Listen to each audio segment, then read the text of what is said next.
आज हम movie explain कर रहे हैं घोस्टबस्टर आफ्टर लाइफ, जहां पर सालों से कैद एक पावरफुल मॉन्स्टर आजाद हो जाता है और उसको पकड़ने के लिए आते हैं कुछ यंगस्टर्स। मूवी के स्टार्ट में हम फेमस घोस्ट हंटर डॉक्टर इगोन को देखते हैं, जो किसी पुरानी माइन से घोस्ट को ट्रैप कर कर ला रहे थे। तभी एक अजीब सी पावर उनकी गाड़ी पर अटैक करती है, मगर बैलेंस बिगड़ने की वजह से उनकी कार का एक्सीडेंट हो जाता है और एक्सीडेंट की वजह से उनकी कार उल्ट जाती है। लेकिन डॉक्टर इगोन किसी तरह अपनी कार से बाहर आ जाते हैं और वो अपने घर की तरफ जाने लगते हैं।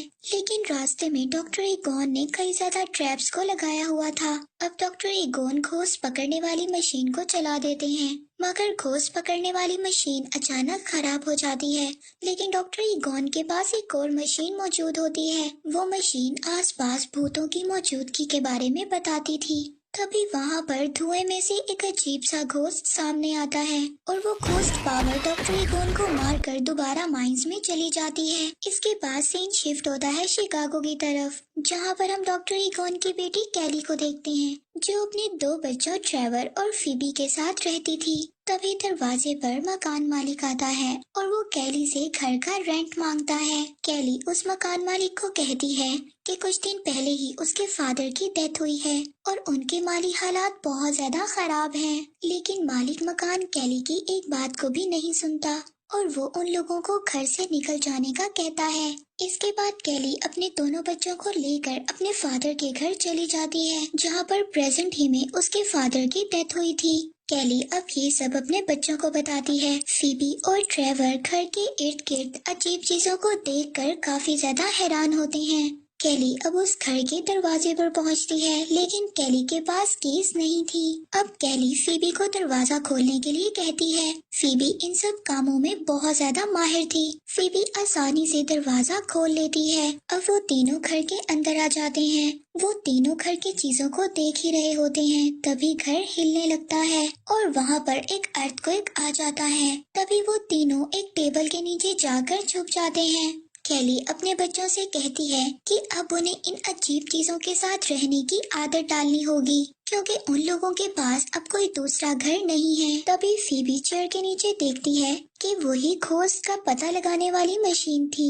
वो उसको उठा लेती है। तभी वहाँ पर डॉक्टर इगोन की पुरानी फ्रेंड आती है, जो कि घोस्टबस्टर टीम की असिस्टेंट थी। वो उनको बताती है कि विल में उनके नाम इस घर के अलावा और कुछ भी नहीं है। आगे वो लोग एक कैफे में जाते हैं, जहाँ पर ट्रेवर एक लड़की को देखता है। वो लड़की कैफे में काम करती थी। अब ट्रेवर उस लड़की को देखकर काफी ज्यादा इम्प्रेस होता है और वो भी कैफे में जॉब करने लग जाता है। कैली फीबी को समझाती है कि अब उन लोगों को यहीं पर रहना पड़ेगा और उसे भी यहाँ पर कुछ दोस्त बनाने चाहिए। अब रात को फीबी के रूम में रखा हुआ मीटर ऑन हो जाता है और उसमें लाइट्स जलने लगती हैं और विंडो के पास रखी हुई चेस नीचे गिर जाती है। अब फीबी को ये सब बातें बहुत ज्यादा अजीब लग रही थी, लेकिन वो चेस को ठीक कर कर दोबारा टेबल पर रख देती है। दूसरी तरफ ट्रेवर भी चीजों को चेक करने के लिए बाहर जाता है, जहाँ पर गैराज में उसको घोस्टबस्टर की पुरानी गाड़ी मिलती है। सुबह जब फीबी उठती है तो वो देखती है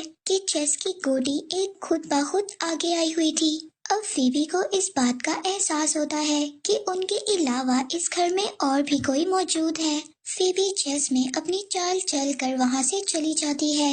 इसके बाद हम फीबी को स्कूल जाते हुए देखते हैं। स्कूल पहुंचकर कैली उसके टीचर से मिलती है और उसके टीचर को फीबी का ध्यान रखने के लिए कहती है। फिर कैली कुछ पेंटिंग का सामान लेने के लिए मार्केट जाती है। मार्केट का ऑनर कैली को उसके फादर के बारे में कुछ बताता है। ऑनर कैली को बताता है कि उसके फादर बहुत ज्यादा अजीब थे।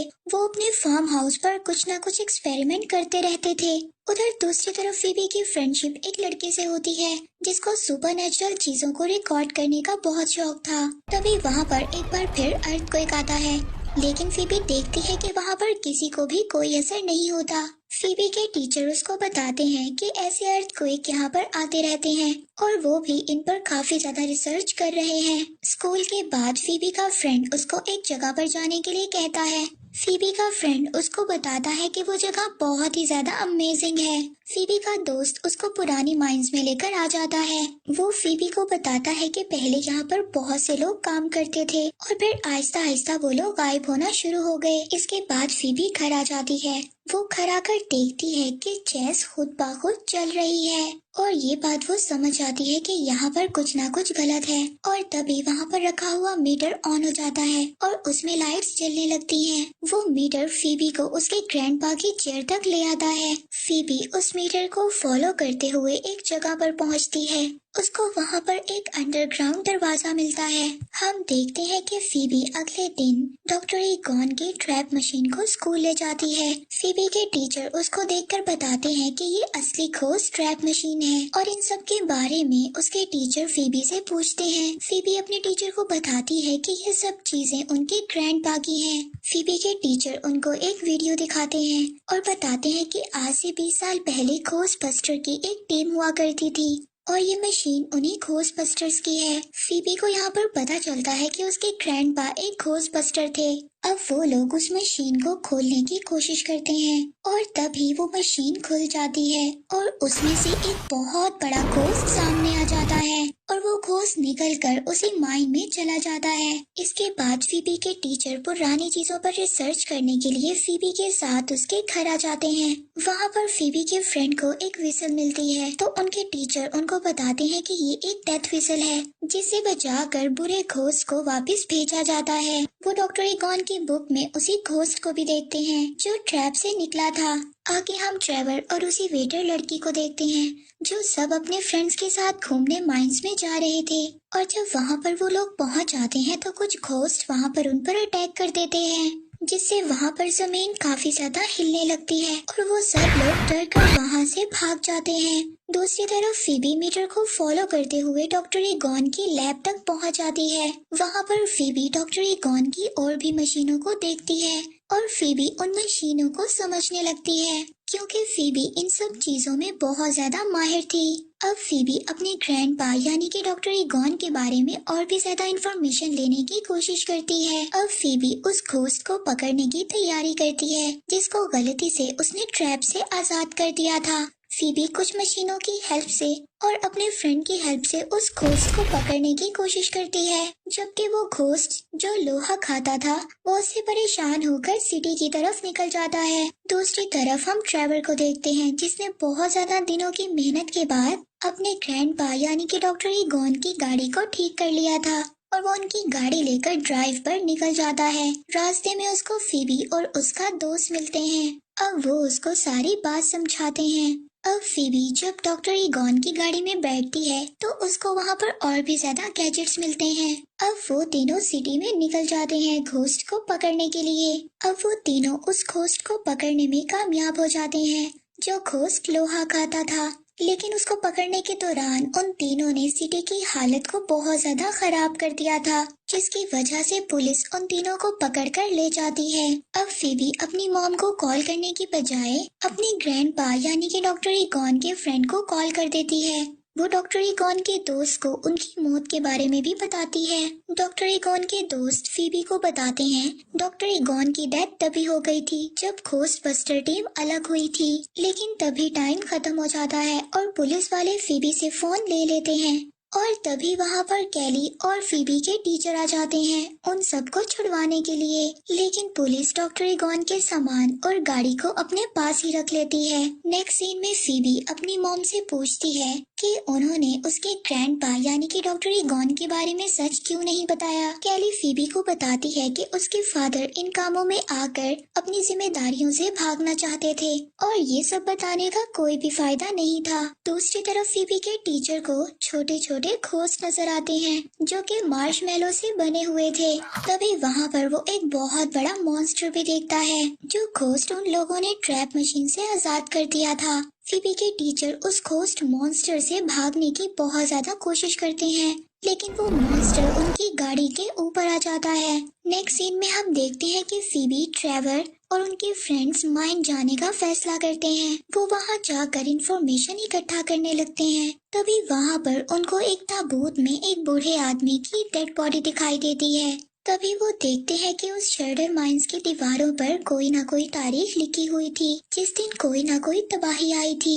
उन लोगों को दीवार पर करीब की तारीख भी नजर आती है यानी कि 2021 इस साल में भी कुछ होने वाला है। तभी हम देखते हैं कि वो बूढ़ा आदमी जो ताबूत में बंद था वो अचानक जिंदा हो जाता है, जिसे देखकर सभी बच्चे बहुत ज्यादा डर जाते हैं। अब फीबी इस बात को डिसाइड करती है। उसके ग्रैंडपा बिल्कुल ठीक थे। वो डिसाइड करती है कि वो ये सारी बात अपनी मॉम को बताएगी। दूसरी तरफ कैली उस मीटर को फॉलो करते हुए अपने फादर के लैब तक पहुंच जाती है, जहां पर वो देखती है कि उसके फादर ने उसकी सभी पिक्चर्स को लगाया हुआ था। तभी कैली को इस बात का एहसास होता है कि उसके फादर उससे दूर जरूर थे, लेकिन वो उससे बहुत ज्यादा प्यार करते थे। तभी हम देखते हैं कि एक घोस्ट अचानक से कैली पर अटैक कर देता है। ये वही घोस्ट मॉन्स्टर था जिसने डॉक्टर ईगॉन को भी मारा था। अब उस घोस्ट ने कैली पर कंट्रोल कर लिया था। बच्चे जब घर आते हैं तो कैली की हालत देखकर बहुत ज्यादा डर जाते हैं। और दूसरी तरफ सिटी दोबारा से हिलने लगता है, क्योंकि फीबी के टीचर पर भी घोस्ट ने कंट्रोल कर लिया था। फीबी के टीचर उन घोस्ट मशीनों को यूज करते हुए सिटी में तबाही मचा रहे थे, और कैली को भी जिस घोस्ट ने कंट्रोल किया था वो उसको अब माइंस में ले जाता है। अब सभी बच्चे घोस्टबस्टर का सूट पहनकर पुलिस स्टेशन निकल जाते हैं, और वहाँ से घोस्ट की मदद से जो घोस्ट लोहा खाता था जेल को तोड़ देते हैं, और वहाँ से दोबारा से अपनी मशीनों को हासिल कर लेते हैं। वो सभी लोग उन चीजों को लेकर दोबारा माइंस की तरफ चले जाते हैं। अब उन लोगों को पता चलता है कि कैली और फीबी के टीचर पर जिस घोस्ट ने कंट्रोल किया हुआ है वो घोस्ट कोई और नहीं बल्कि माइंस की हिफाजत करने के लिए है। और वहीं पर गॉजर भी आती है, जो इन अजीब क्रिएचर घोस्ट की गॉडेस थी। फीबी गॉडेस को डिस्ट्रैक्ट करने की कोशिश करती है। तभी फीबी के साथ ही बाकी घोस्ट पर अटैक कर देते हैं। इतने में कैली की बॉडी से घोस्ट निकल जाता है और वो उनको बचाकर वहाँ से ले जाते हैं, लेकिन फीबी के टीचर अभी भी घोस्ट के कंट्रोल में थे। अब फीबी के टीचर और गॉडेस उनका पीछा करते हुए उनके घर तक आ जाते हैं। अब फीबी की मशीन घोस्ट गॉडेस के आगे हारने लगती है। इतने में हम देखते हैं कि घोस्ट बस्टर की पुरानी टीम उनको बचाने के लिए वहाँ पर आ जाती है। ये वही लोग थे जो डॉक्टर ईगॉन के साथ काम करते थे। वो सभी लोग घोस्ट बस्टर्स होते हैं, मगर वो लोग भी गॉजर को हरा नहीं पाते। तभी फीबी की हेल्प करने के लिए डॉक्टर ईगॉन यानी कि उसके ग्रैंडपा वहाँ पर आ जाते हैं। अब वो सब लोग मिलकर गॉजर पर अटैक करते हैं, और जब वो लोग सब मिलकर गॉजर पर अटैक करते हैं तो वो लोग कामयाब हो जाते हैं, और फीबी का फ्रेंड भी मार्शमैलो मॉन्स्टर्स को मार देता है। तभी ट्रेवर को एक आइडिया आता है। वो अपनी गन से दोबारा से मशीन को एक्टिवेट कर देता है, जिसकी वजह से फील्ड में लगे ट्रैप दोबारा से एक्टिवेट हो जाते हैं। कैली वहाँ पर लगे स्विच को ऑन कर देती है, और गोजर के साथ साथ बाकी घोस्ट मॉन्स्टर्स भी उस मशीन ट्रैप में कैद हो जाते हैं। अब डॉक्टर ईगॉन के दोस्त भी उनसे माफी मांगते हैं, और कैली अपने फादर की सोल से गले लगती है। तभी उनकी सोल हमेशा के लिए चली जाती है। अब सभी मॉन्स्टर घोस्ट को पकड़ लिया था। अब सिटी में कोई भी मॉन्स्टर घोस्ट नहीं था, और हमें मूवी के लास्ट में दिखाया जाता है कि एक घोस्टबस्टर का मेंबर डॉक्टर ईगॉन की गाड़ी को अपने गोडाउन में ले आता है। तभी वहाँ पर लगा मीटर जलने लगता है, और इसी के साथ ये मूवी यहीं पर एंड हो जाती है।